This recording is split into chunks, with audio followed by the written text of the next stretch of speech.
With the trade deadline now just 3 days away, it is no secret that the Toronto Maple Leafs are linked to a bunch of different players, but they are in desperate need of a blue liner, and that was evident in yesterday's brutal loss against the Boston Bruins, and some recent reports and rumors are circulating regarding another key target the Toronto Maple Leafs could be looking to acquire and have been linked to. So break that down and much more in this episode of Leafs Digest, but before we do, quick reminder that this video is sponsored by Rentals.ca, and Leafs fans want moves, and with all the rumors and reports that have been coming out around the Leafs, fans have been expecting for a lot of major shakeups around the team. And if you feel like you want some extra excitement and maybe a bit of a shakeup in your life, then it's time to move, and Rentals.ca has you covered.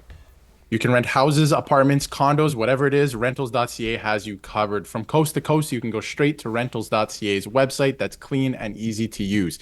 You can pinpoint exactly on the map where you want to move, and Rentals.ca will find you the best rental listings. And they are Canada's largest apartment hunting network, so make sure to check them out. They're huge Leafs fans. Check out the pinned comment as well as the link in the description. And thank you to Rentals.ca for sponsoring this video. Now, Darius, we have some interesting things to discuss today. More targets. You obviously made the post game yesterday about the Maple Leafs and the Bruins, and it was evident from that even that they need an upgrade at the blue line position, and a bunch of rumors are coming out. And let's start with this. This is from an article highlighting 5 potential targets that the Leafs have been linked to, and this one has Andrew Peeke, and that is who we're going to be discussing today. And we also have a potential mock trade for you all to go over, but this base article basically goes on to say that Andrew Peeke needs a fresh start with the Maple Leafs. A guy who could really thrive with a change of scenery is Peeke, the 25-year-old, so he is a young defenseman, averaged over 21 minutes, but due to the team acquiring Provorov and Severson in the offseason, the Blue Jackets coaching change, basically Peeke is most likely going to be on the move there. So we've discussed this in the past. Do you like the fit in Toronto for Andrew Peeke? We made a video on him a while ago.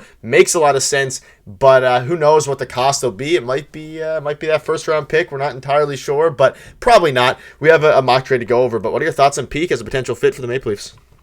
I think it makes perfect sense. And I think if you look at Twitter the last few days, a lot of people are starting to catch on as the rumors are intensifying because, Columbus had some scouts and some people at the Marlies game just a few nights ago. So obviously they're taking a look at the Marlies players and some prospects from the Leafs. So it could be heating up. It could be heating up in the next couple of days, or maybe it gets done at the deadline. But it's pretty interesting. Heading into this year, Columbus was highly coveting Andrew Peeke, and their fans were really high on this player. And fast forward to today, they can't wait to get rid of him. Like, they couldn't get rid of him fast enough if you read everything that's going on. And could that be just a symptom of playing on a bad team? We've been talking about it so many times with so many different players, including Lyubushkin. Columbus is a tire fire of a team, to put it simple, right? They are terrible. I don't think he's a terrible player. Again, he's not a guy who's going to get points for you, and that's not what the Leafs need anyway, so that's fine. He only has 6 points in 21 games, so that's not great. But in terms of fit, I mean, he's young. He's only 25, so that fits right into the Leafs kind of window. And you have him signed for another 2 years after this one at a reasonable cap hit at 2.75. And I mean, if you can get Columbus to retain a little bit on that, that works perfectly. It still works pretty fine, I think, adding a player like this. The main thing is that he shoots right, which we've been talking about. They need a right-handed defenseman. So everything lines up well for the Leafs if they were to acquire this player, including the fact that I don't think they're going to have to give up their first-round pick for this player. It could be a later round draft pick, maybe a prospect or something, but not like an A-plus prospect or anything like that. So this could make a lot of sense for the Leafs, especially adding more depth. Right shot defenseman, like I mentioned, and the salary and the fact that he's locked up for a couple of years. There is term. He's not a UFA. It makes perfect sense in my eyes. Seems like, obviously, we've mentioned several times Brad Shirley wants a guy who's under contract, and his cap hit's $2.75 million. You mentioned he's not a pending UFA, and everyone else we've discussed over the past month or 2 months, really since the season started, have been pending UFAs, but whether that's Tanev or whoever else, but not Andrew Peeke. And you mentioned it. Makes perfect sense for this Toronto Maple Leafs team. And you mentioned even the scouts thing. Like, a lot of stuff has really picked up heat, the rumors that is, as of late, whether that's because obviously the deadline is now just 3 days away on Friday, and it's Tuesday now as the time of recording, but it just makes total sense from both sides, I think. Now, let's just get into the mock trade here. And this one, deal or no deal, to Columbus, a 4th-round pick in this year's draft, and to Toronto, Andrew Peeke. Columbus retains 50% of the salary. You can see the tweet here. If that's what it takes to get Peeke, the Leafs have said yes in a heartbeat. You mentioned it. I don't think the first-round pick would have to go out. Obviously, he is under term for a couple years, but he's not an elite defenseman. He's not a guy like Noah Hannafin who would definitely fetch a first-round pick, or we would assume at least. But, I mean, a 4th-round pick, I think, if this was the proposed deal or the deal that was even remotely on the table, you would suspect Brad Treliving would have got this done a month ago when they need a right-handed shot defenseman forever. So I don't think it would be this simple. I mean, do you think it would only take a 4th-round pick to land Peak, or maybe throw in a prospect in there, whether that's, I don't know, Abruzzese, one of the lower-end guys, not necessarily Cowan or Fraser Minton? No, I don't think a first round pick, Cowan or Fraser Minton are on the board for this. And I think you nailed it too. If it was this easy, like if this was the trade offer on the table, it would have been done already if you're the Toronto Maple Leafs, right? A 4th round pick for this player who is highly coveted by, you know, not only the fans, but the team going into the season, and the team is not great. So you do the math, plus 50% retained salary, and he's already not making, you know, a lot of money. I mean, the Leafs have to fit it under the cap as well. So they probably have to get some retention if they get him as well.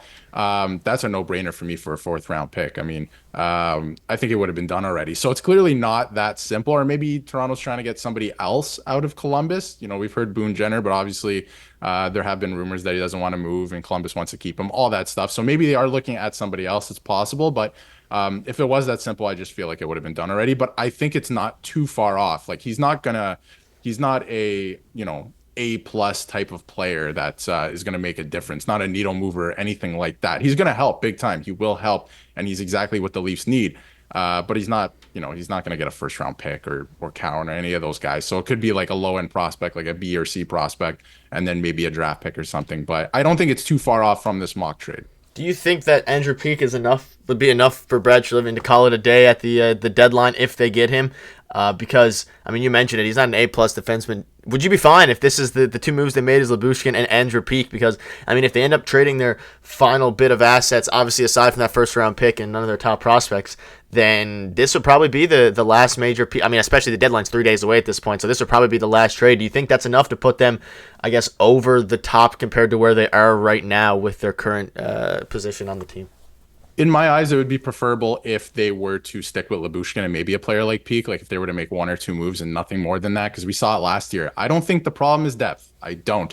I think the problem is in the room right now, and I think it has to do with lack of adjustments too from the coaching, and just, you know, the top guys don't come out to play sometimes, and it happened last night against the Bruins. Like, this wouldn't even be a story, or the whole playoff narrative wouldn't be a story if they just played hard and with a system every night, and they just don't sometimes, and we saw it last night, and they're probably playing Boston in the 1st round. So I would prefer if they didn't go all in, chips on the table again, and just acquired some depth and just see where they go. I just think that the main thing for the Leafs to succeed in the playoffs is already in the room. They have to figure it out in the room. So, you know, that being said, I think Peak would be a great fit. The fact that he signed for a couple of years kind of reminds me of Jake McCabe's deal too. Last year, you have him signed for a couple of years. So I think it would be great. But I just don't think he's a needle mover in that way. But I think he would help a lot. Yeah, I think it's enough to where you're not going all in, but you are adding a bit more than Lyubushkin, because I know a lot of Leafs fans out there, even though he did play very well in his very brief game with the Leafs, might be upset if that's the case. Well, that'll wrap it up. Let us know your thoughts on this. Would you do this trade? I think almost everyone is going to say yes, but comment down below if you would. And thank you again to Rentals.ca for sponsoring this video. We'll have you covered for the latest news, because the deadline now is a few days away, about 72 hours. So we'll see you in tomorrow's video.